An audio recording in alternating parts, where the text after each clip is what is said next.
धृतराष्ट्र, पांडु और विदुर के लालन पालन का भार भीष्म के ऊपर था। तीनों पुत्र बड़े होने पर विद्या अध्ययन के लिए भेजे गए। धृतराष्ट्र बल विद्या में, पांडु धनुर्विद्या में तथा विदुर धर्म और नीति में निपुण हुए। युवा होने पर धृतराष्ट्र अंधे होने के कारण राज्य के उत्तराधिकारी न बन सके। विदुर दासी पुत्र थे, इसीलिए पांडु को ही हस्तिनापुर का राजा घोषित किया गया। भीष्म ने धृतराष्ट्र का विवाह गांधार की राजकुमारी गांधारी से कर दिया। गांधारी को जब झांत हुआ कि उसका पति अंधा है तो उसने स्वयं अपनी आंखों पर पट्टी बांध ली। उन्हीं दिनों यदुवंशी राजा शूरसेन की पोषित कन्या कुंती जब सयानी हुई तो पिता ने उसे घर आए हुए महात्माओं की सेवा में लगा दिया। पिता के अतिथि गृह में जितने भी साधु महात्मा, आर्षि मुनि आदि आते, कुंती उनकी सेवा मन लगाकर किया करती थी। एक बार वहां दुर्वासा अराशी आ पहुंचे। कुंती ने उनकी भी मन लगाकर सेवा की। कुंती की सेवा से प्रसन्न होकर दुर्वासा अराशी ने कहा, पुत्री, मैं तुम्हारी सेवा से अत्यंत प्रसन्न हुआ हूं, अतः तुझे एक ऐसा मंत्र देता हूं जिसके प्रयोग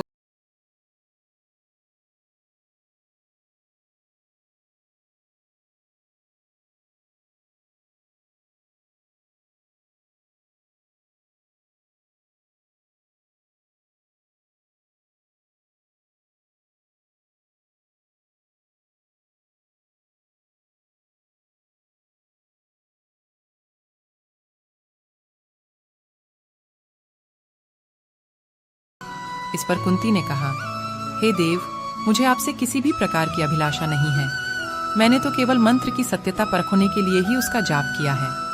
कुंती के इन वचनों को सुनकर सूर्यदेव बोले, हे कुंती, मेरा आना व्यर्थ नहीं जा सकता। मैं तुम्हें एक अत्यंत पराक्रमी तथा दानशील पुत्र प्रदान करता हूं। इतना कहकर सूर्यदेव अंतर्ध्यान हो गए। कुंती ने लज्जावश यह बात किसी से नहीं कह सकी। समय आने पर उसके गर्भ से कवच कुंडल धारण किए हुए एक पुत्र उत्पन्न हुआ।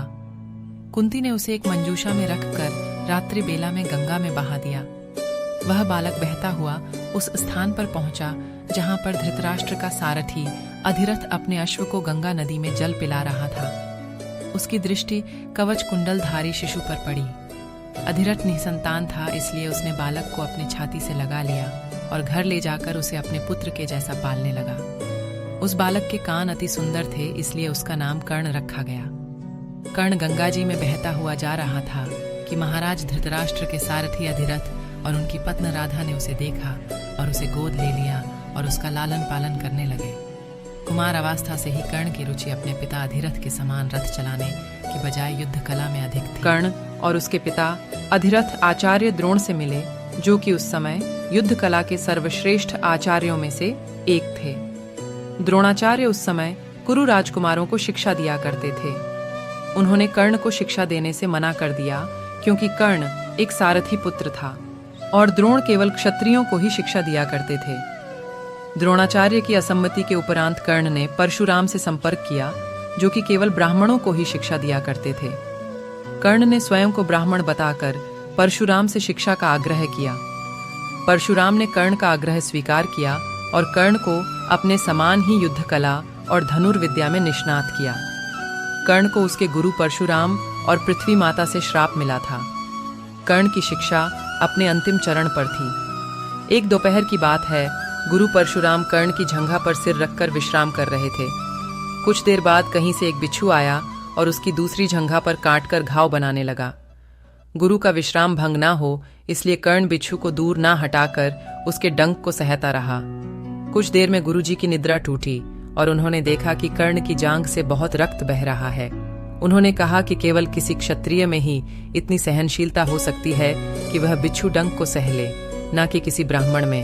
और परशुराम जी ने उसे मिथ्या भाषण के कारण श्राप दिया कि जब भी कर्ण को उनकी दी हुई शिक्षा की सर्वाधिक आवश्यकता होगी, उस दिन वह उसके काम नहीं आएगी। कर्ण, जो कि स्वयं ये नहीं जानता था कि वह किस वंश से है, ने अपने गुरु से क्षमा मांगी और कहा कि उसके स्थान पर यदि कोई और शिष्य भी होता तो वो भी यही करता। यद्यपि कर्ण को क्रोधवश श्राप देने पर उन्हें ग्लानि हुई, पर वे अपना श्राप वापस नहीं ले सकते थे।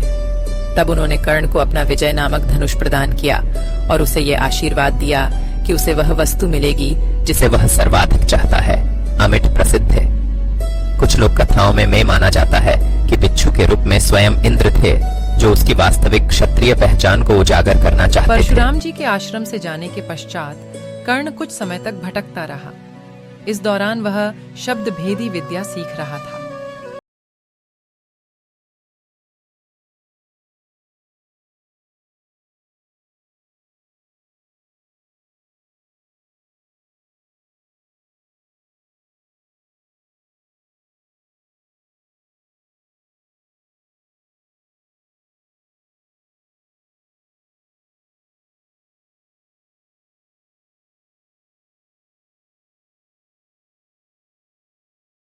और निपुण शिष्य बना। कर्ण दुर्योधन के आश्रय में रहता था। गुरु द्रोणाचार्य ने अपने शिष्यों की शिक्षा पूरी होने पर हस्तिनापुर में एक रंगभूमि का आयोजन करवाया। रंगभूमि में अर्जुन विशेष धनुर्विद्या युक्त शिष्य प्रमाणित हुआ।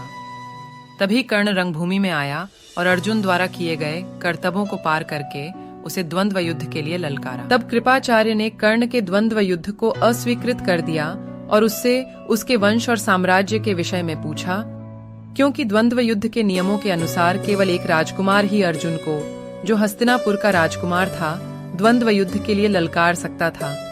तब कौरवों में सबसे ज्येष्ठ दुर्योधन ने कर्ण को अंगराज घोषित किया, जिससे वह अर्जुन से द्वंद्व युद्ध के योग्य हो जाए। जब कर्ण ने दुर्योधन से पूछा कि वह उससे इसके बदले में क्या चाहता है, तब दुर्योधन ने कहा कि वह केवल ये चाहता है कि कर्ण उसका मित्र बन जाए। इस घटना के बाद महाभारत के कुछ मुख्य संबंध स्थापित हुए, जैसे दुर्योधन और कर्ण के बीच सुदृढ़ संबंध बने, कर्ण और अर्जुन के बीच तीव्र प्रतिद्वंद्विता और पांडवों तथा कर्ण के बीच वैमनस्य। कर्ण दुर्योधन का एक निष्ठावान और सच्चा मित्र था। यद्यपि वह बाद में दुर्योधन को खुश करने के लिए द्यूत क्रीड़ा में भागीदारी करता है, लेकिन वह आरंभ से ही इसके विरुद्ध था। कर्ण शकुनी को पसंद नहीं करता था और सदैव दुर्योधन को यही परामर्श देता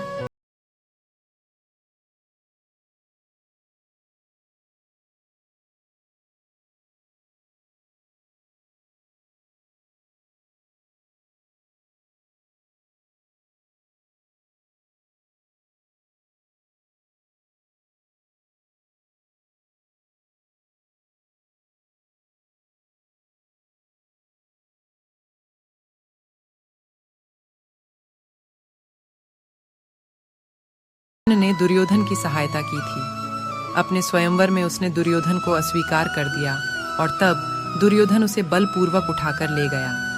तब वहां उपस्थित अन्य राजाओं ने उसका पीछा किया, लेकिन कर्ण ने अकेले ही उन सबको परास्त कर दिया।